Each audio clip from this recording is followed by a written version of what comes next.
Oi, bem-vindos a mais essa nossa conversa aprofundada. Hoje, o nosso foco, olha, tá todo em Monte Azul. Sabe, aquele distrito lá de Jucuruçu, na Bahia, cheio de história.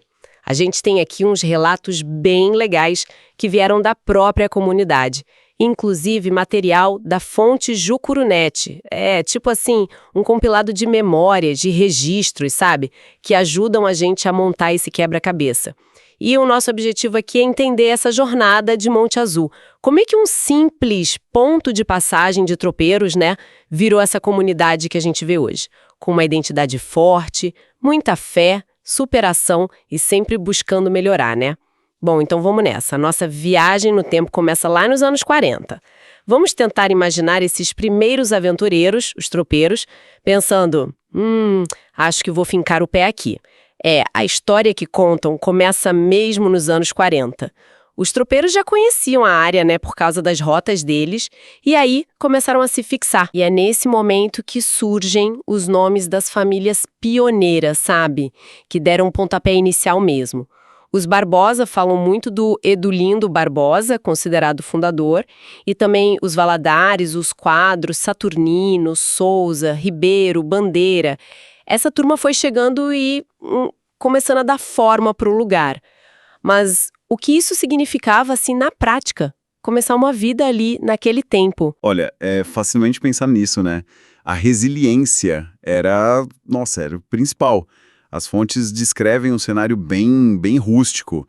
O transporte, muito básico. Carroça, cavalo, jumento e muitas vezes ia a pé mesmo. Para conseguir o básico, tipo suprimentos, eles mencionam barroca, farinha, estopa. Era uma luta. Viagens longas, difíceis, né? Quase tudo no lombo dos animais. Isso, com certeza. Não só dificultava o dia a dia, mas acho que forjou um espírito de comunidade forte, desde cedo. Aquela coisa de depender um do outro, sabe? Muita garra. Exato. Não era só dificuldade, né? Moldou o jeito de ser do lugar. Uma luta diária para sobreviver, mas que, ao mesmo tempo, fez surgir um comérciozinho ali, movido por essa gente simples, mas com uma visão, né? Determinada a construir algo ali. Essa necessidade de colaborar, de resistir, parece que está na raiz de tudo. E junto com essa luta toda, a fé. Ela logo se mostrou um pilar mesmo, né? As fontes falam das missas, com padres que vinham de fora. Eram momentos que juntavam todo mundo, fortaleciam os laços, a espiritualidade. A devoção a São João Batista, então, criou raiz profunda, virou uma tradição forte que, pelo visto, está viva até hoje. E não dá para esquecer da Folia de Reis. Descrevem como uma festa popular muito querida, sabe? Um evento que dava uma cor, uma alegria para a rotina. E falando em gente que marcou a época, as histórias que chegaram pra gente pintam um quadro humano, assim, muito rico. E às vezes complexo, né? Falam de uma turma de muita alegria. Pessoas como Mãozinho, Dona Braulina, Nelson, Joaquim Sabará, até um padre Massaranduba. Parece que eles eram a cara da festa, da leveza. Mas claro, a vida não era só isso. As fontes também trazem as tensões. A figura do violento José Otaviano, que deixava os pais de cabelo em pé, ou os valentes como o Agenor Baiano e a família dele, e tem até uns ecos de coisas mais sérias, né? Como a história do Ambrosinho, que dizem que matou o próprio irmão. Como é que essas coisas conviviam, hein? Essas pinceladas sobre as pessoas, os casos, dão uma ideia, né? Mesmo que fragmentada, dessa dinâmica social complexa da época. É o clássico, né? A alegria, a fé, as festas, convivendo lado a lado com a dureza da vida, com a violência que podia surgir e com a necessidade de ter alguma ordem.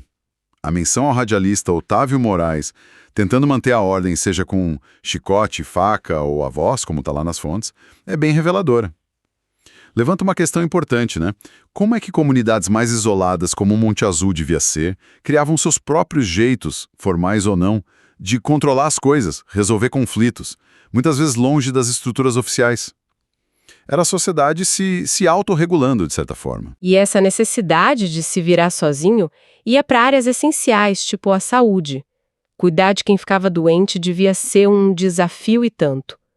As fontes destacam muito o papel das parteiras, Dona Clemência, Aninha Barros, figuras-chave para os nascimentos.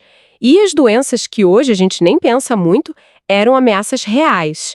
O tal do cumalião que eles falam, talvez fosse varíola, catapora, o texto não diz direito, mas também catapora, rubéola, sarampo e vacina, que hoje é básico, demorou muito para chegar lá, segundo os relatos. Qual era o impacto disso no dia a dia, hein? Isso leva a gente direto para a realidade da saúde no campo, no Brasil daquela época. Sem médico fácil, ou às vezes sem médico nenhum, a sabedoria popular, os recursos locais viravam, nossa, essenciais, vitais mesmo, o conhecimento das plantas medicinais, o trabalho das benzedeiras, dos curandeiros. Eles eram a linha de frente, muitas vezes a única linha de frente contra as doenças. É importante que as fontes façam questão de registrar o papel dessa gente, reconhecendo que, com a dedicação deles, com o conhecimento que vinha da experiência, salvaram muitas vidas. Era um sistema de saúde da comunidade baseado na prática e na confiança. E a educação, nos primeiros tempos, as fontes falam de Cirilo Cuban e Dona Sebastiana, os pioneiros no ensino. O foco é o básico, né? Ler, escrever, fazer as contas. O que chama atenção é a dedicação que atribuem a eles, fazendo o que podiam com poucos recursos. E a infância? Nossa, os relatos pintam um quadro tão diferente, sem tela, sem nada disso. A rua era o lugar, brincadeira de capota, cainha de roda, jogar pedrinha, travessa. Aquela descrição de ir e vir livremente, sem hora para voltar para casa, evoca um tempo, um ritmo de vida muito, muito diferente. Agora a gente chega num ponto que as fontes destacam bastante. Uma virada. A chegada da infraestrutura. Primeiro, a luz elétrica. Falam de um tio de energia no começo. Talvez algo mais improvisado, comunitário.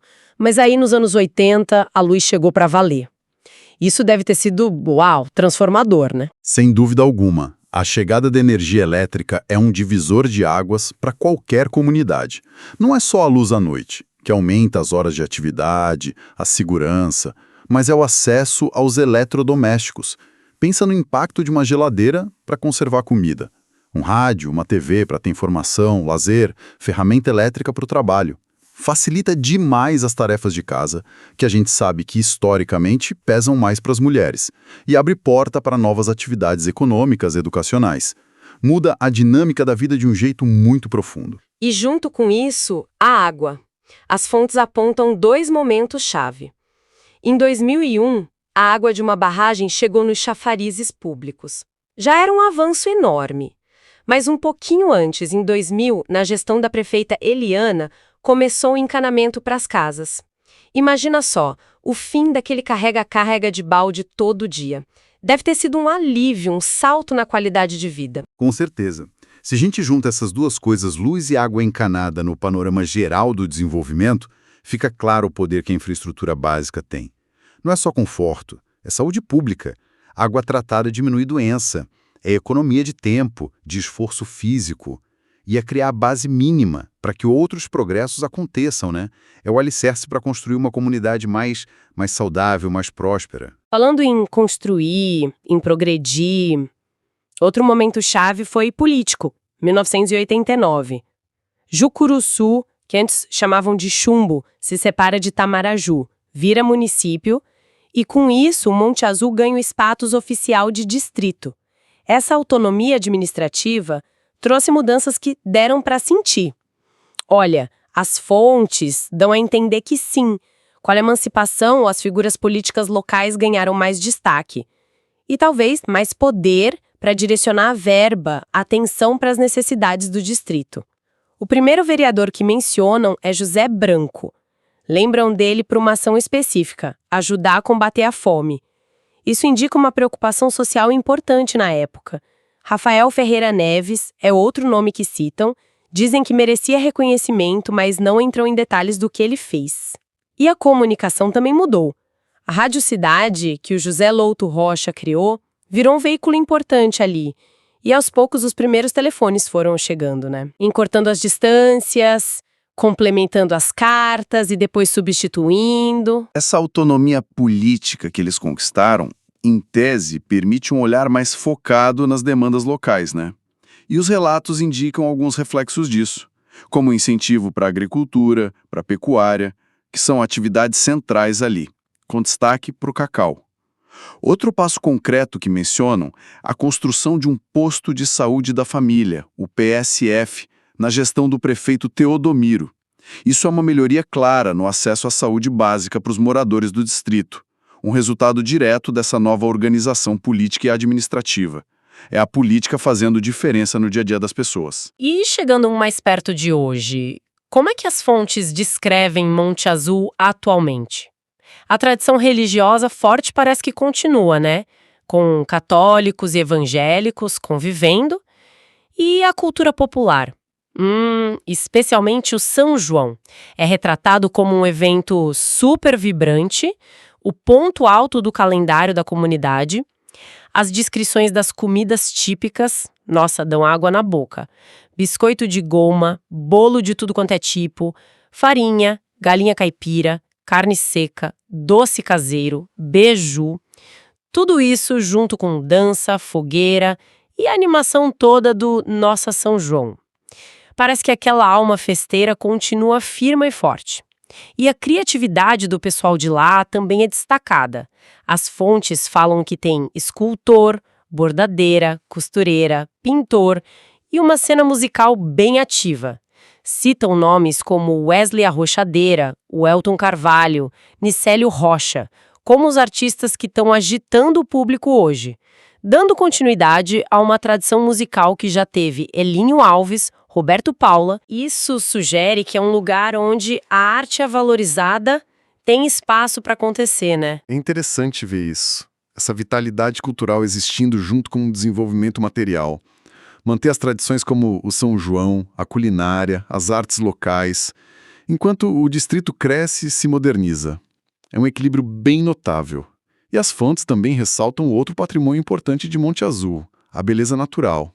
O cruzeiro com a vista de lá, a Cachoeira Laje, o Rio São Bento, que descrevem como lugar de encontro, de lazer, e a Cachoeira de Vanda, que chamam de espetáculo sem igual. Esse capital natural todo tem um potencial enorme, né? Para o ecoturismo, para um tipo de desenvolvimento que pense na conservação do ambiente. E os sinais de crescimento físico estão lá, segundo os relatos.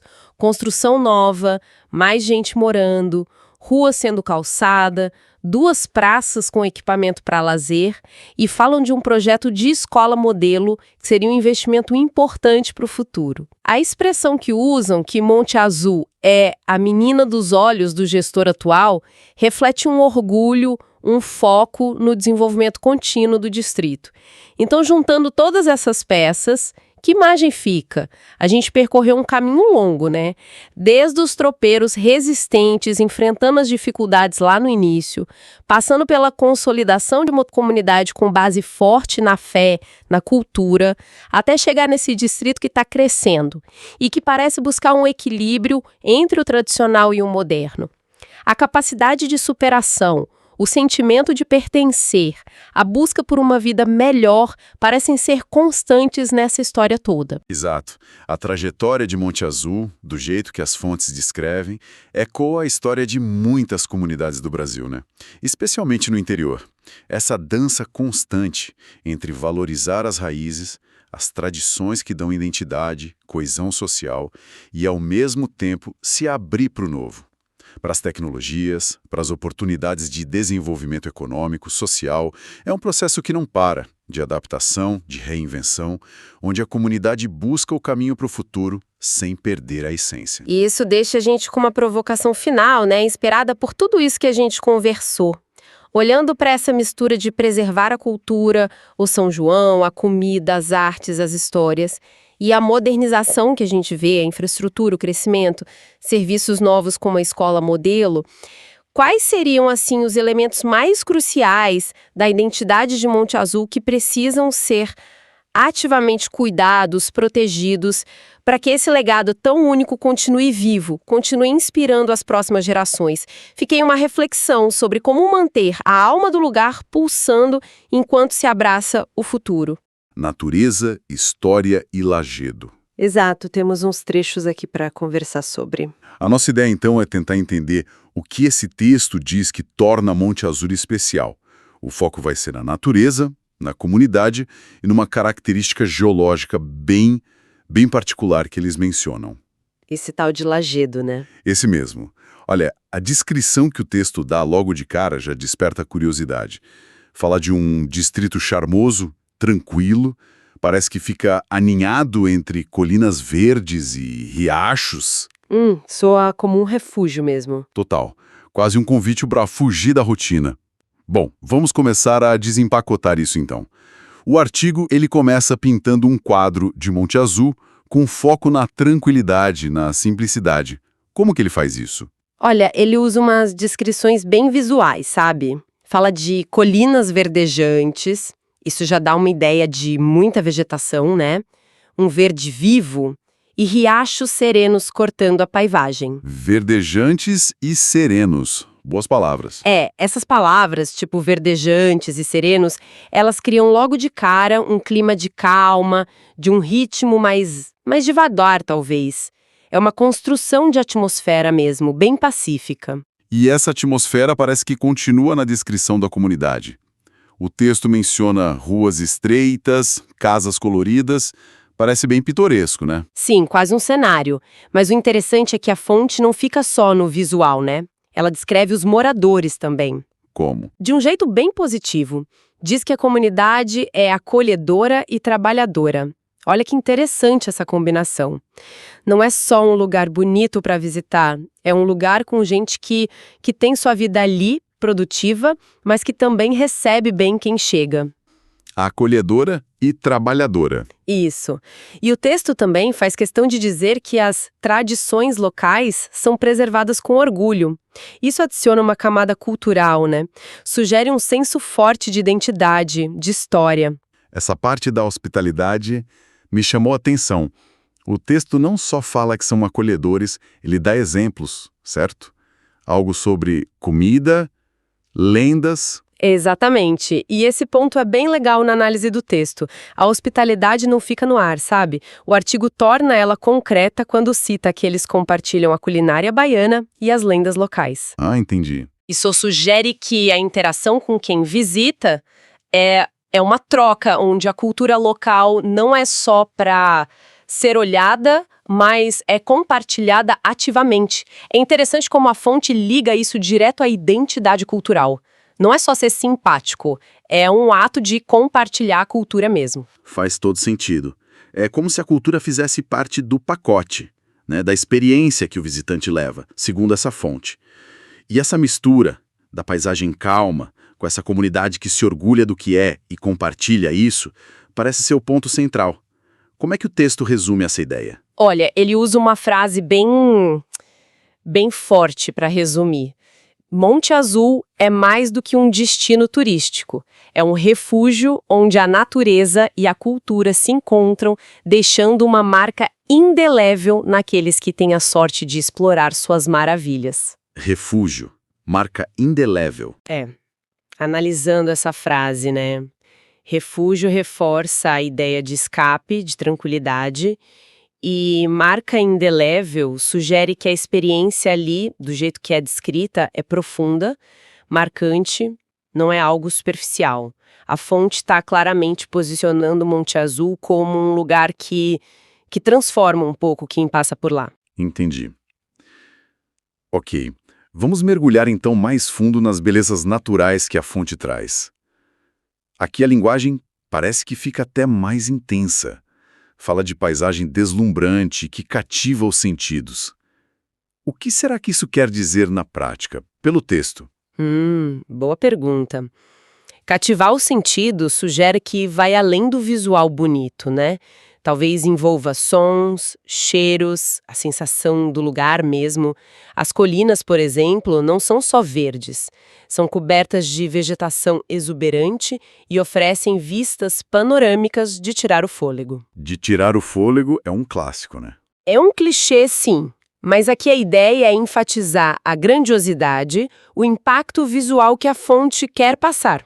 E a água, de novo, Os riachos são cristalinos e serpenteiam. Gosto dessa imagem do serpentear. Dá uma ideia de movimento suave, né? Orgânico. Sim. E o texto usa o verbo convidam. Diz que eles convidam os visitantes a se refrescarem em suas águas límpidas. Essa personificação da natureza é curiosa, não acha? Muito. É uma técnica, né? Para criar uma conexão mais íntima entre quem lê ou quem visita e o lugar. A natureza não está lá parada, ela convida. Isso reforça a ideia de um lugar acolhedor em todos os níveis. Não só as pessoas, mas o próprio ambiente natural, como o texto descreve. Sugere uma harmonia. Além dessa beleza toda para ver, a fonte fala da vida que existe ali. Biodiversidade, essas coisas. Fala assim. E é um ponto importante para chamar o lugar de paraíso natural. O texto menciona uma rica variedade de espécies de plantas e animais. Não detalha muito quais, mas usa a expressão um verdadeiro espetáculo da natureza para descrever essa diversidade. Espetáculo da natureza. Isso posiciona Monte Azul não só como um lugar bonito, mas como um ecossistema rico, vibrante, pelo menos na visão que o artigo está passando para a gente. E para quem não quer só ficar olhando, mas quer, sei lá, caminhar, explorar, o texto fala disso? Fala também. Menciona trilhas encantadoras. Eu acho essa palavra encantadoras bem sugestiva. Não diz só que são bonitas ou difíceis, mas que tem um toque de magia, talvez, de fascínio. E essas trilhas, segundo o texto, levariam a cachoeiras escondidas e mirantes naturais. A promessa é de experiências inesquecíveis em meio à natureza intocada. Essa ideia de escondido e intocado é forte, né? Sugere descoberta, algo exclusivo e talvez um sinal de que está bem preservado. O que essa ênfase na natureza intocada diz pra gente sobre a mensagem geral do texto? Olha, ela reforça o tempo todo a imagem de Monte Azul como um lugar especial justamente por essa conservação. A repetição dessa ideia de natureza preservada, quase original, é central na narrativa que a fonte constrói. Faz sentido. Num mundo onde ambiente intocado é cada vez mais raro, apresentar Monte Azul assim eleva o valor simbólico do lugar, né? A natureza ali, segundo o texto, não é só um cenário bonito. É um patrimônio que eles celebram e a gente imagina protegem. Isso se conecta direto com a ideia de refúgio que já apareceu. Muito bom. Então exploramos a comunidade, a natureza, mas a fonte fala de algo ainda mais específico, um grande diferencial. O que seria isso, hein? Então, agora a gente chega no que o texto coloca como a cereja do bolo de Monte Azul. Um lindo lajedo natural. É apresentado não só como bonito, mas como um dos maiores tesouros naturais do distrito. Lajedo natural. Para quem está ouvindo e não conhece o termo, como a fonte descreve isso? Diz que funciona como um calçamento natural. Essa imagem é muito forte. Ruas que não foram feitas pelo homem, mas pela própria natureza. Exatamente. Isso deve dar uma sensação muito única de andar por lá. Com certeza. E a fonte explora justamente essa sensação. Aqui, a descrição vai além do visual. O artigo destaca a experiência de caminhar sobre essas pedras, né? Essas formações rochosas antigas e bem preservadas. Antigas e bem preservadas. Diz que isso permite sentir uma conexão com a história geológica e apreciar a arte natural esculpida ao longo do tempo. Percebe o foco na experiência tátil, sensorial e na conexão com o tempo. Não é só ver a rocha, é sentir o peso da história ali debaixo do pé. É quase como se o chão contasse uma história mesmo. A fonte diz que esse lajedo cria um ambiente distinto e pitoresco. Ou seja, ele não é só um detalhe geológico curioso, ele molda a aparência, a atmosfera do lugar. Precisamente. E aqui tem um ponto de análise interessante no texto. O jeito como ele dá significado para uma característica geológica. O lajedo não é só pedra. Não. Ele é descrito como algo que enriquece a atmosfera encantadora e torna a comunidade ainda mais especial e memorável. O texto quase transforma o lajedo num símbolo de identidade de Monte Azul. Então, a fonte está sugerindo que a própria geologia influencia diretamente como o lugar é percebido, a identidade dele. Não é só um cenário, mas um personagem principal na história de Monte Azul. Essa parece ser a ideia que fica, pela forma como o texto constrói a narrativa, ao destacar o lajedo como o grande diferencial e descrever essa experiência sensorial e histórica de interagir com ele. A fonte está argumentando, mesmo que não diretamente, que a geologia é fundamental para fazer Monte Azul ser único. É um exemplo bem interessante de como o elemento natural, bruto, pode ganhar um significado cultural e virar um marcador de identidade local, pelo menos na visão que está sendo apresentada aqui. Fascinante isso. Então, se a gente juntar todas as peças que essa fonte nos deu, qual é a imagem principal de Monte Azul que fica? Olha, é de um lugar de harmonia, sabe? Harmonia entre uma natureza que é descrita como exuberante, diversa e bem preservada, com as colinas, riachos, fauna, flora, cachoeiras, e uma comunidade que é apresentada como acolhedora, trabalhadora e orgulhosa da sua cultura. É a combinação desses dois. Isso, é a combinação desses dois elementos que, segundo o texto, cria essa atmosfera de refúgio. E para coroar tudo isso, tem a característica única do lajedo natural. Ele não é só um detalhe. A fonte coloca ele como central, adicionando beleza, um toque diferente, né? Pitoresco. E essa conexão física com a história geológica profunda dali. A sensação geral que o texto passa é de um lugar que oferece uma experiência completa. Paz, beleza natural, cultura e essa coisa única, marcante. Exato! A narrativa que a fonte tece é bem consistente em apresentar Monte Azul como um destino que oferece mais que turismo superficial. Promete uma imersão num ambiente onde natureza e cultura não só existem juntas, mas se conectam de um jeito especial. E com a geologia local tendo um papel inesperado, mas central nessa conexão toda. Certo. Analisamos os detalhes, as descrições, o que a fonte enfatizou. Para a gente fechar essa nossa exploração de hoje, que pensamento final essa leitura deixa para a gente? Algo para refletir um pouco mais? Uma reflexão interessante, que vem só da análise desse texto mesmo, é essa ênfase que ele dá o tempo todo na experiência sensorial. A fonte não descreve só o que se vê, ela fala muito sobre o que se sente.